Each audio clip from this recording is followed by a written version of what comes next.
Awareness ਜਿੰਨੀ ਜ਼ਿਆਦਾ create ਕਰੇ ਉਨਾ ਬੈਟਰ ਹੈ। ਜਿੱਦਾਂ ਡਾਕਟਰ ਗਰੇਵਾਲ ਨੇ ਆਪਣੇ ਇੰਟਰੋਡਕਟਰੀ ਰਿਮਾਰਕਸ ਦੇ ਵਿੱਚ ਵੀ ਦਿੱਤਾ ਸੀਗਾ ਕਿ ਇਸ ਸਾਲ ਦਾ ਵਰਲਡ ਡਾਇਬਟੀਜ਼ ਡੇ ਦਾ ਜਿਹੜਾ ਥੀਮ ਹੈ ਉਹ ਹੈਗਾ education to protect tomorrow.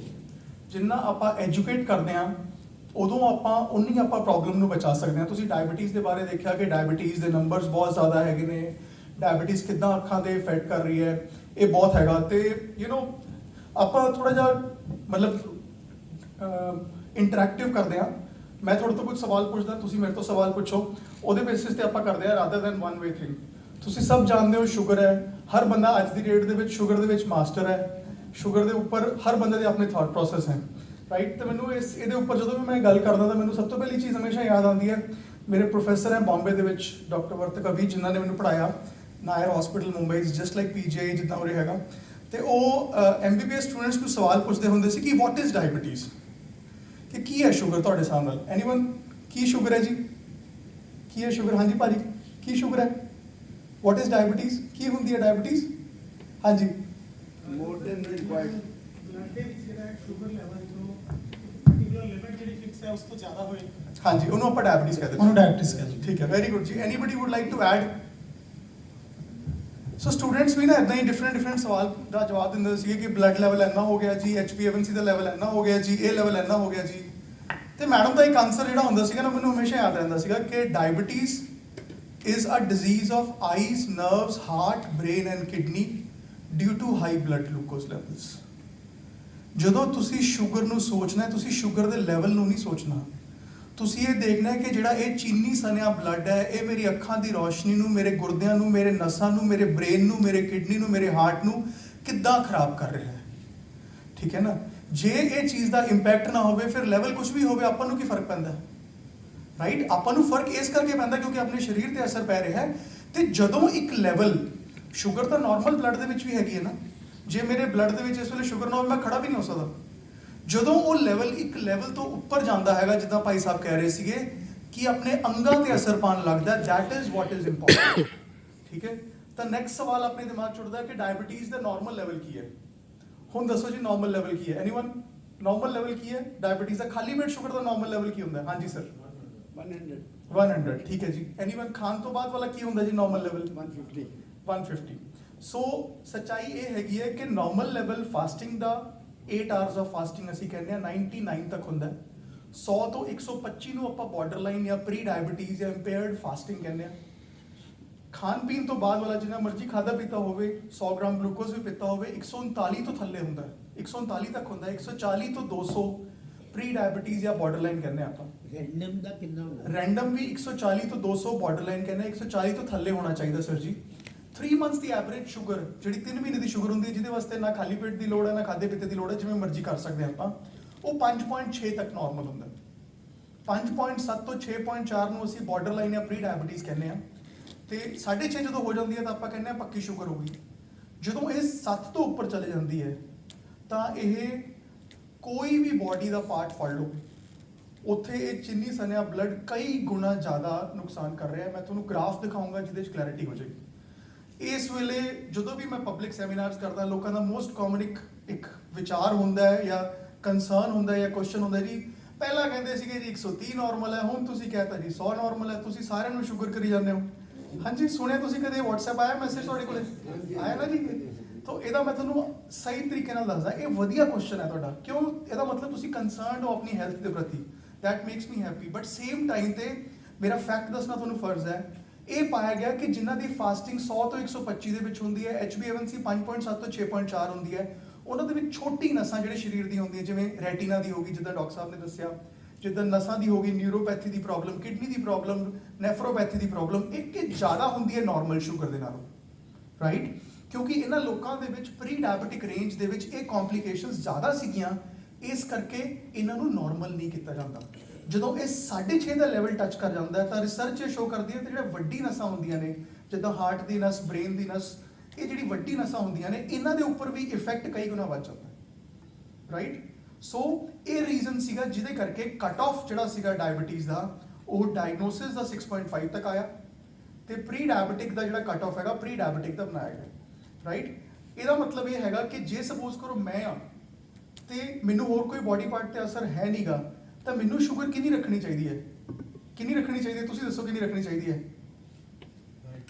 as low as possible, as low as reasonably achievable, ਅਸੀਂ ਫਾਰਮੂਲਾ ਯੂਜ਼ ਕਰਦੇ ਆ, as low as reasonably achievable। ਉਹਦਾ ਮਤਲਬ ਇਹ ਹੈਗਾ ਕਿ ਉਹ ਤਰੀਕਾ ਜਿਹਦੇ ਨਾਲ ਕੋਈ ਬਹੁਤ ਜ਼ਿਆਦਾ ਕੋਈ ਤੁਹਾਡੇ ਨੁਕਸਾਨ ਨਾ ਹੋਵੇ, ਸਾਈਡ ਇਫੈਕਟ ਨਾ ਹੋਵੇ, ਮੈਡੀਕੇਸ਼ਨਸ ਇੱਦਾਂ ਦੀਆਂ ਹੋਣ ਜਿਹੜੀ ਸੇਫ ਲਿਮਿਟ ਦੇ ਵਿੱਚ ਹੋਣ, ਉਹਦੇ ਚ ਲੋਅਰ ਲੈਵਲ ਤੱਕ ਜੇ ਤੁਸੀਂ ਰੱਖੋਗੇ, ਸ਼ੂਗਰ ਨਾਰਮਲ ਰਹੇ, ਲੋ ਨਾ ਜਾਵੇ, ਰਾਈਟ, ਤਾਂ ਜ਼ਿਆਦਾ ਬੈਟਰ ਹੈ, ਰਾਈਟ। ਤਾਂ ਕਿਉਂਕਿ ਅੱਖਾਂ ਕਿਹਨੂੰ ਪਿਆਰੀਆਂ ਨਹੀਂ ਹੈਗੀਆਂ? ਸਭ ਨੂੰ ਪਿਆਰੀਆਂ ਹੈਗੀਆਂ, ਰਾਈਟ। ਤੇ ਪ੍ਰੀ ਡਾਇਬੀਟਿਕ ਰੇਂਜ ਦੇ ਵਿੱਚ ਵੀ ਇਫੈਕਟ ਜ਼ਿਆਦਾ ਹੋ ਰਿਹਾ ਹੈ, ਰਾਈਟ। ਸੋ ਇਸ ਕਰਕੇ ਇਹ ਕੱਟ ਆਫ ਚੇਂਜ ਹੋਏ, ਰਾਈਟ।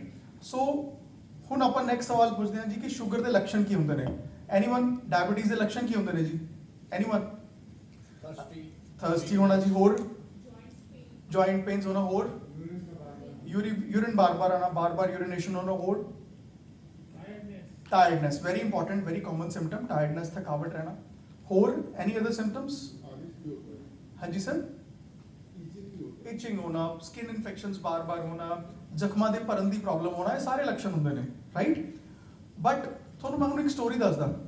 ਮੇਰੀ ਡੀਐਮ ਫਿਨਿਸ਼ ਹੋਈ ਸੀਗੀ ਐਂਡੋਕ੍ਰਿਨੋਲੋਜੀ 2012 ਦੇ ਵਿੱਚ ਬੰਬੇ 'ਚ। ਜਦੋਂ ਮੇਰੀ ਡੀਐਮ ਫਿਨਿਸ਼ ਹੋਈ ਤਾਂ ਸਰਕਾਰੀ ਹਸਪੀਟਲ ਜਿਹੜਾ ਸੀਗਾ ਉੱਥੇ ਸਾਨੂੰ as an assistant professor faculty ਲਾਤਾ, ਤੇ ਉਹ ਕਹਿੰਦੇ ਜੀ ਹੁਣ ਤੁਸੀਂ ਕੰਮ ਕਰਨਾ ਹੈ, ਤੁਸੀਂ ਟ੍ਰੇਨ ਫੜ ਕੇ ਜਾਣੀ ਹੈ ਬੰਬੇ ਦੇ ਅੱਡ-ਅੱਡ ਥਾਂ ਤੇ, ਡੇਲੀ ਤੁਸੀਂ 2 ਘੰਟੇ ਮੈਡੀਕਲ ਆਫੀਸਰ ਜਿਹੜੇ ਹੈਗੇ ਨੇ ਪ੍ਰਾਇਮਰੀ ਹੈਲਥ ਸੈਂਟਰ, ਉਹਨਾਂ ਨੂੰ ਟ੍ਰੇਨਿੰਗ ਦੇ ਕੇ ਆਣੀ ਹੈ ਡੇਲੀ। ਤੇ ਸਾਨੂੰ ਇੱਕ ਗਲੂਕੋਮੀਟਰ ਦੇਤਾ ਵੀ ਤੁਹਾਡਾ ਗਲੂਕੋਮੀਟਰ ਇਨਫਰਾਸਟ੍ਰਕਚਰ ਹੈ, ਤੇ ਤੁਸੀਂ ਜਾਓ, ਪੇਸ਼ੈਂਟਸ ਨੂੰ ਟ੍ਰੀਟ ਵੀ ਕਰੋ ਤੇ ਲੋਕਾਂ ਨੂੰ, ਡਾਕਟਰਾਂ ਨੂੰ ਸਮਝਾਓ ਕਿੱਦਾਂ ਟ੍ਰੇਨਿੰਗ ਦਿੰਦੇ ਆ। ਤੇ ਅਸੀਂ ਕੀ ਕੀਤਾ, ਮੇਰੇ ਮੈਡਮ ਨੇ ਕੀ ਕੀਤਾ, ਐਚਓਡੀ ਨੇ ਕੀ ਕੀਤਾ ਕਿ ਰਿਸਰਚ ਕੀਤੀ ਕਿ ਆਪਾਂ ਇਹ ਕੰਮ ਕਰਦੇ ਹਾਂ ਜਿਨ੍ਹਾਂ ਨੂੰ ਡਾਇਬੀਟੀਜ਼ ਨਹੀਂ ਹੈ, ਸਭ ਦੀ ਸ਼ੂਗਰ ਤਾਂ ਚੈੱਕ ਕਰ ਹੀ ਰਹੇ ਹਾਂ ਆਪਾਂ, ਸਰਕਾਰ ਕਰ ਹੀ ਰਹੀ ਹੈ, ਤਾਂ ਉਹਨਾਂ ਦਾ ਥੋੜਾ ਬੇਸਿਕ ਡੇਟਾ ਕਲੈਕਟ ਕਰੋ ਤੇ ਦੇਖਦੇ ਕਿੰਨੇ ਆ। ਤੇ ਹੁਣ ਕੀ ਹੁੰਦਾ ਕਿ ਜਦੋਂ ਨਵੀਂ ਮਸ਼ੀਨ ਆਉਂਦੀ ਹੈ, ਹਰ ਇੱਕ ਨੂੰ ਚਾਅ ਹੁੰਦਾ ਜੀ ਮੈਂ ਵੀ ਚੈੱਕ ਕਰਾਣੀ ਹੈ, ਮੈਂ ਵੀ ਚੈੱਕ ਕਰਾਣੀ ਹੈ, ਹੁੰਦਾ ਨਾ ਚਾਅ ਜੀ। ਸੋ ਉਸ ਤਰੀਕੇ ਨਾਲ EMPLOYEES ਨੂੰ ਸਭ ਨੂੰ ਚਾਅ ਸੀਗਾ, ਸਭ ਨੇ ਆਪਣੀ ਸ਼ੂਗਰ ਚੈੱਕ ਕਰਾਈ। ਤਾਂ ਅਸੀਂ ਦੇਖਿਆ ਕਿ ਇਹ ਬੰਦੇ ਨੂੰ ਪਹਿਲਾਂ ਸ਼ੂਗਰ ਹੈਗੀ ਹੈ, ਨਹੀਂ ਹੈਗੀ, ਕਿ ਹੈਗੀ ਹੈ, ਕਾਲਮ ਬਣਾਇਆ ਤੇ ਰੀਡਿੰਗਸ ਨੋਟ ਡਾਊਨ ਕੀਤੀਆਂ ਤੇ ਨਾਲੇ ਲੱਛਣ ਨੋਟ ਡਾਊਨ ਕੀਤੇ। ਤੇ ਅਸੀਂ ਦੇਖ ਰਹੇ ਹਾਂ ਜਿਨ੍ਹਾਂ ਨੂੰ ਪਹਿਲਾਂ ਸ਼ੂਗਰ ਨਹੀਂ ਹੈ, ਉਹਨਾਂ ਦੀ ਸ਼ੂਗਰ ਕਿਸ ਦੀ 250, ਕਿਸ ਦੀ 300, ਕਿਸ ਦੀ 350। ਉਹਨੂੰ ਪੁੱਛਦੇ ਆ ਭਾਈ ਤੂੰ ਕਿੰਨੀ ਵਾਰੀ ਉੱਠਦਾ ਹੈ ਰਾਤ ਨੂੰ ਯੂਰਨ ਕਰਨ ਵਾਸਤੇ? ਕਹਿੰਦਾ ਮੈਂ ਤਾਂ ਬਿਲਕੁਲ ਨਹੀਂ ਉੱਠਦਾ ਜੀ। ਤੈਨੂੰ ਕਿੰਨੀ ਥਕਾਵਟ ਹੁੰਦੀ ਹੈ? ਬਿਲਕੁਲ ਨਹੀਂ ਉੱਠਦੇ। ਤੇਰੇ ਕਿੰਨੇ ਜ਼ਖਮ ਨਹੀਂ ਭਰਦੇ? ਬਿਲਕੁਲ ਨਹੀਂ ਉੱਠਦੇ।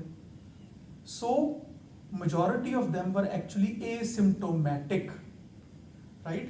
ਇਹ ਇੱਕ ਘੁਣ ਦੀ ਤਰ੍ਹਾਂ ਹੈਗੀ ਹੈ। ਮੰਨ ਲਓ ਇਹ ਟੇਬਲ ਹੈ, ਇਹਨੂੰ ਘੁਣ ਲੱਗੀ ਹੈ, ਉੱਪਰੋਂ ਟੇਬਲ ਚਮਕ ਰਿਹਾ, ਅੰਦਰੋਂ ਟੇਬਲ ਖਾਲੀ ਹੋ ਰਿਹਾ ਹੈ। ਜਿੱਦਣ ਘੁਣ ਬਾਹਰ ਨਿਕਲ ਕੇ ਆਉਂਦੀ ਹੈ ਉਦਣ ਅੰਦਰੋਂ ਟੇਬਲ ਖਾਲੀ ਹੈ। ਤੁਸੀਂ ਜਿੰਨੀ ਮਰਜ਼ੀ ਦਵਾਈ ਪਾ ਦਿਓ, ਨਵੀਂ ਨਹੀਂ ਬਣਾ ਸਕਦੇ, ਰੱਬ ਕੋਲ ਜਾ ਕੇ ਨਵਾਂ ਬਣੇਗਾ, ਠੀਕ ਹੈ। ਇਸੇ ਤਰੀਕੇ ਨਾਲ ਜਦੋਂ ਸ਼ੂਗਰ ਆਪਣੇ ਸਰੀਰ ਨੂੰ ਅਸਰ ਕਰਦੀ ਹੈ, ਇਨੀਸ਼ੀਅਲੀ ਜਿਹੜੇ ਸਿੰਪਟਮਸ ਹੁੰਦੇ ਨੇ ਨਾ, ਇਹ ਜ਼ਰੂਰੀ ਨਹੀਂ ਹੈ ਕਿ ਹੋਣ ਇਹ ਸਿੰਪਟਮਸ। ਹੁਣ ਭਾਜੀ ਨੇ ਕਿਸੇ ਨੇ ਦੱਸਿਆ ਫਟੀਗ ਕਿੰਨਾ ਕਾਮਨ ਹੈ। ਬੰਦਾ ਕਹਿੰਦਾ ਸਟ੍ਰੈਸ ਤਾਂ ਹਰ ਬੰਦੇ ਨੂੰ ਹੈ, ਬੰਦਾ ਕਹਿੰਦਾ ਸਟ੍ਰੈਸ ਹੈ, ਮੇਰੀ ਡਾਈਟ ਠੀਕ ਨਹੀਂ ਹੈਗੀ, ਮੈਨੂੰ ਸੁੱਤਾ ਨਹੀਂ ਠੀਕ ਤਰੀਕੇ ਨਾਲ ਜਾਂਦਾ, ਇਹਦੇ ਕਰਕੇ ਮੈਨੂੰ ਫਟੀਗ ਹੈ। ਕੌਣ ਬੰਦਾ ਉਹਨੂੰ ਰਿਲੇਟ ਕਰਦਾ? So point I am trying to say is that ਕਿ ਲੱਛਣਾਂ ਦੀ ਵੇਟ ਨਹੀਂ ਕਰਨੀ। ਲੱਛਣ ਜਿਹੜੇ ਹੈਗੇ ਨੇ ਬਹੁਤ ਵਾਰੀ ਲੇਟ ਸਟੇਜ ਦੇ ਵਿੱਚ ਆਉਂਦੇ ਨੇ, ਐਂਡ ਲੱਛਣਾਂ ਦੇ ਬੇਸ ਤੇ ਆਪਾਂ ਜੇ ਚੈੱਕ ਕਰਦੇ ਰਹਾਂਗੇ ਤਾਂ ਬਹੁਤ ਲੇਟ ਹੋ ਜਾਂਦਾ ਹੈ। ਲੱਛਣ ਕੀ ਹੁੰਦੇ ਨੇ? ਜਿੱਦਾਂ ਡਾਕਟਰ ਡੋਗਰਾ ਨੇ ਪਹਿਲਾਂ ਇੰਨੇ ਵਧੀਆ ਤਰੀਕੇ ਨਾਲ ਐਕਸਪਲੇਨ ਕੀਤਾ ਜੀ, 6/6 ਵਿਜ਼ਨ ਹੁੰਦੀ ਹੈ, ਪਰ ਜਦ ਤੱਕ ਅੱਖਾਂ ਖਰਾਬ ਹੁੰਦੀਆਂ ਐਂਡ ਤੱਕ, ਜਦ ਤੱਕ ਤਾਂ ਬਿਲਕੁਲ ਨਹੀਂ ਪਤਾ ਲੱਗਦਾ, ਫਿਰ ਕਿਹੜਾ ਲੱਛਣ ਆਇਆ ਆਪਾਂ ਨੂੰ, ਰਾਈਟ। ਸੋ ਇਸ ਕਰਕੇ ਡਾਇਬੀਟੀਜ਼ ਦਾ ਡਾਇਗਨੋਸਿਸ, ਡਾਇਬੀਟੀਜ਼ ਦਾ ਮੈਨੇਜਮੈਂਟ, ਡਾਇਬੀਟੀਜ਼ ਦੇ ਟ੍ਰੀਟਮੈਂਟ ਦੇ ਵਿੱਚ ਆਪਾਂ ਇੱਕ ਟਰਮ ਯੂਜ਼ ਕਰਦੇ ਆ ਪ੍ਰੋਐਕਟਿਵ। ਰਿਐਕਟਿਵ ਨਹੀਂ ਰਹਿਣਾ, ਪ੍ਰੋਐਕਟਿਵ ਹੋਣਾ ਹੈ। ਪ੍ਰੋਬਲਮ ਦੀ ਵੇਟ ਨਹੀਂ ਕਰਨੀ, ਪ੍ਰੋਬਲਮ ਨੂੰ ਬਚਾਉਣਾ ਹੈ, ਠੀਕ ਹੈ ਨਾ। ਸਾਦੀ ਪੰਜਾਬੀ ਭਾਸ਼ਾ ਸੋਚਿਆ ਜਾਵੇ ਤਾਂ ਐ ਸਮਝੋ ਕਿ ਪਾਈਪਾਂ ਦੇ ਅੰਦਰ ਸ਼ੋਰ ਹੈ। ਮੰਨ ਲਓ ਤੁਸੀਂ ਹੱਥ ਧੋ ਰਹੇ ਸੀਗੇ, ਪਾਣੀ ਰੁਕ ਗਿਆ, ਪਾਣੀ ਰੁਕ ਗਿਆ, ਤੁਸੀਂ ਕੀ ਕਹੋਗੇ ਜੀ? ਅਚਾਨਕ ਪਾਣੀ ਬਲੌਕ ਹੋ ਗਿਆ, ਪਰ ਸ਼ੋਰਾ ਅੱਜ ਜੰਮਣਾ ਸ਼ੁਰੂ ਹੋਇਆ। ਕਿੰਨੀ ਦੇਰ 'ਚ ਜੰਮਿਆ ਸ਼ੋਰਾ? ਕਿੰਨੇ ਮਹੀਨੇ ਜੰਮਿਆ ਨਾ, ਆਪਾਂ ਨੂੰ ਨਜ਼ਰ ਨਹੀਂ ਆਉਂਦਾ ਨਾ। ਸੋ ਇਸੇ ਤਰੀਕੇ ਨਾਲ ਵਧੀ ਹੋਈ ਸ਼ੂਗਰ, ਵਧਿਆ ਹੋਇਆ BP, ਇਹ ਆਪਣੇ ਪਾਈਪਾਂ ਦੇ ਅੰਦਰ ਇੱਕ ਸ਼ੋਰਾ ਹੈਗਾ, ਬ੍ਰੇਨ ਦੀ ਪਾਈਪਾਂ ਦੇ ਅੰਦਰ, ਨਸਾਂ ਦੀ ਪਾਈਪਾਂ ਦੇ ਅੰਦਰ, ਇਹਨੂੰ ਆਪਾਂ ਪਹਿਲਾਂ ਤੋਂ ਬਚਾ ਕੇ ਰੱਖਣਾ ਹੈ, ਰਾਈਟ। ਸੋ ਡਾਇਬੀਟੀਜ਼ ਦੇ ਬਾਰੇ ਪੁੱਛ ਰਹੇ ਸੀ, ਕਈ ਬੰਦੇ ਗੱਲ ਕਰ ਰਹੇ ਸੀ ਕਿ ਟਾਈਪ 1 ਟਾਈਪ 2, ਐਕਚੁਅਲੀ ਹੋਰ ਕਈ ਤਰ੍ਹਾਂ ਦੀ ਡਾਇਬੀਟੀਜ਼ ਵੀ ਹੁੰਦੀ ਹੈ, ਬਟ ਮੋਟੀ ਟਾਈਪ 2 ਤਰ੍ਹਾਂ ਦੀ ਆਪਾਂ ਕਹਿੰਦੇ ਆ। ਟਾਈਪ 1 ਤੇ ਟਾਈਪ 2 ਡਾਇਬੀਟੀਜ਼ ਦੇ ਵਿੱਚ ਜਿਹੜੀ ਟ੍ਰੈਡੀਸ਼ਨਲ ਡਿਸਟਿੰਕਸ਼ਨ ਸੀਗੀ ਕਿ ਟਾਈਪ 1 ਜੀ ਜਵਾਨਾਂ 'ਚ ਹੁੰਦੀ ਹੈ, ਟਾਈਪ 2 ਓਲਡ 'ਚ ਹੁੰਦੀ ਹੈ, ਇਹ ਕੁਝ ਹੱਦ ਤੱਕ ਹਲੇ ਵੀ ਵੈਲਿਡ ਹੈ। ਬਟ ਅਨਫੋਰਚੂਨੇਟਲੀ ਪਿਛਲੇ ਕੁਝ ਸਾਲਾਂ ਦੇ ਵਿੱਚ, ਸਪੈਸ਼ਲੀ ਪੋਸਟ ਲੋਕਡਾਊਨ, ਅਸੀਂ ਇੰਨਾ ਕਾਮਨ ਫਿਨੋਮੀਨਾ ਦੇਖ ਰਹੇ ਹਾਂ ਕਿ ਯੰਗ ਏਜ ਦੇ ਵਿੱਚ ਟਾਈਪ 2 ਡਾਇਬੀਟਿਕ ਬਹੁਤ ਕਾਮਨ ਹੋ ਚੁੱਕੀ ਹੈ, ਰਾਈਟ। ਆਈ ਸਟਿਲ ਰਿਮੈਂਬਰ 2015-16 ਦੇ ਵਿੱਚ ਜਦੋਂ ਮੈਂ ਲੰਡਨ 'ਚ ਫੈਲੋਸ਼ਿਪ ਕਰਦਾ ਸੀਗਾ, ਉੱਥੇ ਮੈਂ ਦੇਖਦਾ ਸੀਗਾ ਕਿ ਜਿਹੜੇ ਐਡੋਲੈਸੈਂਟ ਆਉਂਦੇ ਨੇ ਉਹਨਾਂ ਦੇ ਵਿੱਚੋਂ ਕਾਫੀ ਸਾਰੇ ਐਡੋਲੈਸੈਂਟਸ ਨੂੰ ਟਾਈਪ 2 ਡਾਇਬੀਟੀਜ਼ ਹੁੰਦੀ ਸੀ, ਟਾਈਪ 1 ਨਹੀਂ ਹੁੰਦੀ। ਹੁਣ ਹਿੰਦੁਸਤਾਨ 'ਚ ਪੋਸਟ ਲੋਕਡਾਊਨ ਇਹ ਫਿਨੋਮੀਨਾ ਹੋਣਾ ਸ਼ੁਰੂ ਹੋ ਚੁੱਕਾ ਹੈ। ਯੰਗ ਜਿਹੜੇ ਬੱਚੇ ਨੇ 15 16 17 ਸਾਲ ਦੀ ਉਮਰ ਦੇ ਵਿੱਚ, ਉਹਨਾਂ ਨੂੰ ਇੰਨੀ ਜ਼ਿਆਦਾ ਮੋਟਾਪਾ and obesity and type 2 diabetes ਇੰਨੀ ਜ਼ਿਆਦਾ ਵੱਧ ਚੁੱਕੀ ਹੈ ਪਹਿਲਾਂ ਦੇ ਨਾਲੋਂ ਕਿ ਕਹਿਣਾ ਬੜਾ ਉਹ ਹੈ। ਹਾਲਾਂਕਿ ਟਾਈਪ 1 ਹਲੇ ਵੀ ਇਸ ਏਜ ਦੇ ਵਿੱਚ ਬੜੀ ਕਾਮਨ ਹੈ, ਤੇ ਟਾਈਪ 1 ਦੇ ਵਿੱਚ ਹੋਰ ਬਹੁਤ ਜ਼ਿਆਦਾ ਰਿਸਰਚਸ ਵੀ ਹੋਈਆਂ ਨੇ ਅੱਜ ਦੀ ਡੇਟ ਦੇ ਵਿੱਚ। Painless blood glucose monitoring, insulin pump, ਇਹ ਇੰਨੀ ਵਧੀਆ ਐਡਵਾਂਸਿਸ ਹੈਗੀਆਂ ਨੇ ਜਿਹਦੇ 'ਚ ਟਾਈਪ 1 ਦੀ ਲਾਈਫ ਜ਼ਮੀਨ ਆਸਮਾਨ ਤਰ੍ਹਾਂ ਇੰਪਰੂਵ ਹੋ ਚੁੱਕੀ ਹੈ। ਮਤਲਬ ਮੈਨੂੰ ਬੜਾ ਅੱਛਾ ਲੱਗਦਾ because our centre in sector 9 was the first centre in north India to get approval for insulin pump, dedicated insulin pump facility, only dedicated insulin pump facility in private sector in North India। but ਉਹਦੇ 'ਚ life ਇੰਨੀ ਜ਼ਿਆਦਾ patients ਦੀ improve ਹੋਈ ਹੈ ਕਿ patients ਜਿਨ੍ਹਾਂ ਨੂੰ ਉਹ ਇਨਸੂਲਿਨ ਦੇਣ ਦੇ ਤਰੀਕੇ ਇੱਦਾਂ ਦੇ ਹੋ ਚੁੱਕੇ ਨੇ ਕਿ ਜੇ ਸ਼ੂਗਰ ਵੱਧਦੀ ਹੈ ਤਾਂ ਆਟੋਮੈਟਿਕਲੀ ਇਨਸੂਲਿਨ ਦਾ ਲੈਵਲ ਵੱਧ ਜਾਂਦਾ ਹੈ, ਜੇ ਸ਼ੂਗਰ ਘਟਦੀ ਹੈ ਤਾਂ ਆਟੋਮੈਟਿਕਲੀ ਇਨਸੂਲਿਨ ਜਾਣੀ ਬੰਦ ਹੋ ਜਾਂਦੀ ਹੈ। ਸੋ ਐਡਵਾਂਸਿਸ ਬਹੁਤ ਹੋ ਚੁੱਕੀਆਂ। ਸਿਮਿਲਰਲੀ ਟਾਈਪ 2 ਡਾਇਬੀਟੀਜ਼ ਦੇ ਵਿੱਚ ਵੀ ਬਹੁਤ ਐਡਵਾਂਸਿਸ ਹੋ ਚੁੱਕੀਆਂ ਨੇ। ਪੁਰਾਣੇ ਜ਼ਮਾਨੇ ਦੇ ਵਿੱਚ ਕਹਿੰਦੇ ਸੀ ਜੀ ਸ਼ੂਗਰ ਦੀ ਗੋਲੀ ਨਾ ਲਾਓ ਚੰਗਾ ਹੈ, ਲਾਓਗੇ ਕਿਤੇ ਐ ਨਾ ਹੋਵੇ ਅੱਧੀ ਰਾਤੀ ਸੁੱਤੇ ਤਾਂ ਸੁੱਤੇ ਰਹਿ ਜਾਓ, ਰਾਈਟ। ਅੱਜ ਕੱਲ੍ਹ ਦੇ ਜ਼ਮਾਨੇ ਦੇ ਵਿੱਚ ਡਾਇਬੀਟੀਜ਼ ਦੀ ਮੈਡੀਕੇਸ਼ਨਸ ਕਈ ਇੱਦਾਂ ਦੀ ਆ ਗਈ ਜਿਹੜੀ ਅਸੀਂ ਨਾਨ ਡਾਇਬੀਟਿਕ 'ਚ ਯੂਜ਼ ਕਰਦੇ ਹਾਂ, ਜਿਹੜੀ ਫਿਊਚਰ ਦੇ ਵਿੱਚ ਅਟੈਕ ਆਉਣਾ, ਹਾਰਟ ਫੇਲ ਹੋਣਾ, ਪੈਰਾਲਾਈਜ਼ ਹੋਣਾ, ਕਿਡਨੀ ਫੇਲ ਹੋਣਾ, ਇਹਦੇ ਚਾਂਸਸ ਨੂੰ ਘਟਾਉਂਦੀ ਹੈ, ਰਾਈਟ। ਸੋ ਇਸ ਕਰਕੇ ਵੈਰੀ ਵੈਰੀ ਇੰਪੋਰਟੈਂਟ ਕਿ ਇੱਕ ਫਿਕਸਡ ਮਾਈਂਡਸੈਟ ਨਾ ਰੱਖਿਆ ਜਾਵੇ, ਉਹਨੂੰ ਡਿਟੇਲ ਐਨਾਲਿਸਿਸ ਕੀਤਾ ਜਾਵੇ, ਉਹ ਤੁਹਾਡੇ ਕੇਸ ਦੀ ਕੰਸੀਡਰੇਸ਼ਨ ਦੇ ਸਾਹਮਣੇ ਕੀਤਾ ਜਾਵੇ। Last thoughts before we stop it for the day is ਥੋੜਾ ਜਿਹਾ ਡਿਸਕਸ਼ਨ ਡਾਈਟ ਐਂਡ ਲਾਈਫਸਟਾਈਲ ਦੇ ਉੱਪਰ because everybody wants to ask about it. So diabetes management ਜਿਹੜਾ ਹੈਗਾ ਨਾ ਜੀ, ਤੁਸੀਂ ਐਂ ਸਮਝੋ ਵੀ ਇੱਕ ਟੇਬਲ ਹੈ, ਟੇਬਲ ਦੀ 4 ਟੰਗਾਂ ਨੇ। ਪਹਿਲੀ ਟੰਗ ਪਰਹੇਜ਼, ਦੂਜੀ ਟੰਗ ਸੈਰ, ਤੀਜੀ ਟੰਗ ਰੈਗੂਲਰ ਚੈੱਕਅਪ, ਉਹਦੇ ਵਿੱਚ ਅੱਖਾਂ ਦਾ ਚੈੱਕਅਪ, ਨਸਾਂ ਦਾ ਚੈੱਕਅਪ, ਗੁਰਦਿਆਂ ਦਾ ਚੈੱਕਅਪ, ਬ੍ਰੇਨ ਦਾ ਚੈੱਕਅਪ, ਸਭ ਦਾ ਚੈੱਕਅਪ ਐਂਡ ਚੌਥੇ ਨੰਬਰ ਤੇ ਦਵਾਈ। ਠੀਕ ਹੈ ਨਾ, ਸਾਰੀ ਚੀਜ਼ਾਂ ਇੰਪੋਰਟੈਂਟ ਹੈ। ਟੇਬਲ ਖੜਾ ਕਰਕੇ ਦੇਖ ਲਓ, ਇੱਕ ਟੰਗ ਕੱਢ ਕੇ ਉਹ ਟੰਗ ਨੂੰ ਪੱਟ ਕੇ ਦੂਜੇ ਪਾਸੇ ਲਾ ਕੇ ਦੇਖ ਲਓ, ਚੱਲੂਗਾ? ਨਹੀਂ ਚੱਲੂਗਾ ਨਾ। ਬੈਲੈਂਸ ਚਾਹੀਦਾ ਆਪਾਂ ਨੂੰ। ਇੱਕ ਬੈਲੈਂਸ ਤੁਹਾਡੀ ਕੰਡੀਸ਼ਨ ਦੇ ਹਿਸਾਬ ਨਾਲ ਬਹੁਤ ਜ਼ਰੂਰੀ ਹੁੰਦਾ ਹੈ। ਸੋ ਪਰਹੇਜ਼, ਲਾਈਫਸਟਾਈਲ ਵੈਰੀ ਵੈਰੀ ਇੰਪੋਰਟੈਂਟ ਹੈ। ਪਰਹੇਜ਼ ਦਾ ਮਤਲਬ ਇਹ ਨਹੀਂ ਹੈਗਾ ਵੀ ਤੁਸੀਂ ਸਾਰਾ ਕੁਝ ਬੰਦ ਕਰ ਦੇਣਾ। ਤੁਸੀਂ ਮੈਜੋਰਿਟੀ ਚੀਜ਼ਾਂ ਜਿਹੜੀਆਂ ਚੰਗੀਆਂ ਕੰਸੀਡਰ ਕੀਤੀਆਂ ਜਾਂਦੀਆਂ ਨੇ ਖਾ ਸਕਦੇ ਹੋ। ਗ੍ਰੀਨ ਵੈਜੀਟੇਬਲਸ ਤੁਸੀਂ ਇਹ ਸਾਰੀਆਂ ਖਾ ਸਕਦੇ ਹੋ, ਹਰੀਆਂ ਸਬਜ਼ੀਆਂ ਜਿੰਨੀਆਂ ਮਰਜ਼ੀ ਹਰੀਆਂ ਸਬਜ਼ੀਆਂ ਤੁਸੀਂ ਖਾ ਸਕਦੇ ਹੋ। ਜਿਹੜੀ ਜ਼ਮੀਨ ਤੋਂ ਨੀਚੇ ਵਾਲੀ ਸਬਜ਼ੀਆਂ ਹੁੰਦੀਆਂ ਨੇ ਜਿੱਦਾਂ ਆਲੂ ਹੋ ਗਏ, ਅਰਬੀ ਹੋ ਗਈ, ਸ਼ੱਕਰਕੰਦੀ ਹੋ ਗਈ, ਥੋੜੀ ਘੱਟ ਖਾਣੀ ਹੈ, ਰਾਈਟ। 5 ਮੰਮਿਆਂ ਦਾ ਫਾਰਮੂਲਾ ਮੈਂ ਹਮੇਸ਼ਾ ਸਿੰਪਲੀਫਾਈਡ ਕਰਨ ਵਾਸਤੇ ਸਮਝਾਉਣਾ ਲੋਕਾਂ ਨੂੰ ਕਿ 5 ਮੰਮੇ ਬਿਲਕੁਲ ਬੰਦ ਰੱਖਣੇ ਨੇ। ਪਹਿਲਾ ਮੰਮਾ ਕੀ ਹੈ ਜੀ? ਮਿੱਠਾ, ਮਿੱਠਾ, ਗੁੜ, ਸ਼ੱਕਰ, ਸ਼ਹਿਦ, ਚੀਨੀ, ਕਿਸੇ ਤਰ੍ਹਾਂ ਦਾ ਮਿੱਠਾ। ਤੁਸੀਂ ਰੋਟੀ ਖਾਂਦੇ ਹੋ, ਰੋਟੀ 'ਚ ਵੀ ਮਿੱਠਾ ਹੈਗਾ, ਜਿੰਨਾ ਚਾਹੀਦਾ ਉਹਨੇ ਲੈ ਜਾਣਾ ਸਰੀਰ ਨੇ, ਰਾਈਟ। ਰੱਬ ਨੇ ਆਪਣਾ ਸਰੀਰ ਇੱਦਾਂ ਬਣਾ ਕੇ ਭੇਜਿਆ ਕਿ ਘੀਏ ਦੀ ਸਬਜ਼ੀ ਖਾਓਗੇ, ਜਿੰਨਾ ਚਾਹੀਦਾ ਰੱਬ ਨੇ ਘੀਏ 'ਚੋਂ ਵੀ ਕੱਢ, ਸਰੀਰ ਨੇ ਘੀਏ 'ਚੋਂ ਵੀ ਕੱਢ ਲੈਣਾ ਹੈ। ਇਸੇ ਕਰਕੇ ਤਾਂ ਆਪਾਂ ਹਾਲ ਤੱਕ ਨਕਲੀ ਬੰਦਾ ਨਹੀਂ ਬਣਾ ਪਾਏ, ਨਹੀਂ ਤਾਂ ਹਾਲ ਤੱਕ ਆਪਾਂ ਉਹ ਵੀ ਕਰ ਲੈਂਦੇ। ਠੀਕ ਹੈ ਨਾ। ਪਹਿਲਾ ਮੰਮਾ ਮਿੱਠਾ, ਦੂਜਾ ਮੰਮਾ ਮੈਦਾ, ਬਿਲਕੁਲ ਬਿਲਕੁਲ ਜ਼ੀਰੋ। ਮੈਦੇ ਦੇ ਵਿੱਚ ਕੀ ਹੁੰਦਾ? ਜਿਵੇਂ ਬਿਸਕੁਟ ਹੋ ਗਏ ਜੀ, ਬ੍ਰੈਡ ਹੋ ਗਈ ਜੀ, ਰਸ ਹੋ ਗਏ ਜੀ, ਭੁਜੀਏ ਹੋ ਗਏ ਜੀ, ਬੇਸਨ ਮਿਕਸਚਰ, ਪੈਟੀਆਂ, ਹਲਵਾਈ ਦੇ ਪਦਾਰਥ, ਮੈਦਾ ਬਿਲਕੁਲ ਨਹੀਂ ਲੈਣਾ। ਤੀਜਾ ਮੰਮਾ ਮੱਖਣ, ਚੌਥਾ ਮੰਮਾ ਮਲਾਈ। ਮੱਖਣ ਮਲਾਈ ਮਤਲਬ ਦਾਲ ਸਬਜ਼ੀ ਨਾਰਮਲ ਜਿਵੇਂ ਆਪਣੇ ਘਰੇ ਹਲਕਾ ਤੜਕਾ ਲੱਗਦਾ ਉਹ ਠੀਕ ਹੈ, ਉੱਪਰ ਜੀ ਘਿਓ ਮੱਖਣ ਮਲਾਈ ਕਰੀਮ ਨਹੀਂ ਪਾਣਾ। ਰੋਟੀਆਂ ਦੇ ਉੱਪਰ ਤੇਲ ਪਾ ਕੇ ਜਾਂ ਦੇਸੀ ਘੀ ਪਾ ਕੇ ਨਹੀਂ ਦੇਣਾ ਹੈਗਾ, ਰਾਈਟ। ਤੇ ਪੰਜਵਾਂ ਮੰਮਾ ਮਟਨ। ਨੌਨ ਵੈਜ ਖਾ ਸਕਦੇ ਹੋ, ਚਿਕਨ ਖਾ ਸਕਦੇ ਹੋ, ਫਿਸ਼ ਖਾ ਸਕਦੇ ਹੋ, ਪਰ ਬਟਰ ਚਿਕਨ ਬਣਾ ਕੇ ਨਾ ਲਓ। ਜਾਂ ਰੈਡ ਮੀਟ ਜਿਹੜਾ ਹੁੰਦਾ ਉਹ ਡਾਇਬੀਟੀਜ਼, ਹਾਰਟ ਡਿਜ਼ੀਜ਼ ਤੋਂ ਸਵੈ ਸ਼ੋ ਕਰਦਾ ਕਿ ਲੌਂਗ ਰਨ ਦੇ ਵਿੱਚ ਇੰਟੈਸਟਾਈਨਲ ਕੈਂਸਰ ਦਾ ਰਿਸਕ ਵੀ ਵਧਾਉਂਦਾ ਹੈਗਾ। 5 ਮੰਮੇ ਬਿਲਕੁਲ ਬੰਦ ਰੱਖਣੇ ਨੇ। ਸੈਲਡਸ ਜ਼ਿਆਦਾ ਖਾਣੇ ਨੇ। ਗ੍ਰੀਨ ਵੈਜੀਟੇਬਲਸ ਦੀ ਆਪਾਂ ਗੱਲ ਕੀਤੀ, ਫਰੂਟਸ ਲੈ ਸਕਦੇ ਹੋ, ਪਰ ਬਹੁਤੇ ਮਿੱਠੇ ਵਾਲੇ ਫਰੂਟ ਦੀ ਮਾਤਰਾ ਘੱਟ ਰੱਖਣੀ, ਜਿੱਦਾਂ ਅੰਬ ਹੋ ਗਏ, ਕੇਲੇ ਹੋ ਗਏ, ਚੀਕੂ ਹੋ ਗਏ, ਲੀਚੀ ਹੋ ਗਏ। ਬਾਕੀ ਜਿਹੜੇ ਬਾਕੀ ਸਾਰੇ ਫਰੂਟਸ ਹੈ ਜਿੱਦਾਂ ਸੇਬ ਹੋ ਗਿਆ, ਪਪੀਤਾ, ਅਮਰੂਦ, ਇਹ ਸਭ ਲੈ ਸਕਦੇ ਹੋ ਤੁਸੀਂ। ਠੀਕ ਹੈ। ਸੋ 5 ਮੰਮੇ ਜੇ ਤੁਸੀਂ ਬੰਦ ਰੱਖਦੇ ਹੋ, ਕਿਹੜੇ ਕਿਹੜੇ 5 ਮੰਮੇ ਕਹੇ ਜੀ? ਪਹਿਲਾ ਮੰਮਾ ਮਿੱਠਾ, ਦੂਜਾ ਮੰਮਾ ਮੈਦਾ, ਤੀਜਾ ਮੰਮਾ ਮੱਖਣ, ਚੌਥਾ ਮੰਮਾ ਮਲਾਈ, ਪੰਜਵਾਂ ਮੰਮਾ ਮਟਨ। Very good. ਹੁਣ ਤੁਸੀਂ 5 ਮੰਮੇ ਤੋਂ ਦੂਰ ਰਹੋ ਤਾਂ ਤੁਹਾਨੂੰ 6ਵੇਂ ਮੰਮੇ ਡਾਕਟਰ ਮਿੱਤਲ ਦੀ ਜ਼ਰੂਰਤ ਨਹੀਂ ਹੈਗੀ। ਠੀਕ ਹੈ ਜੀ। So thank you so much. I hand over the stage back to you.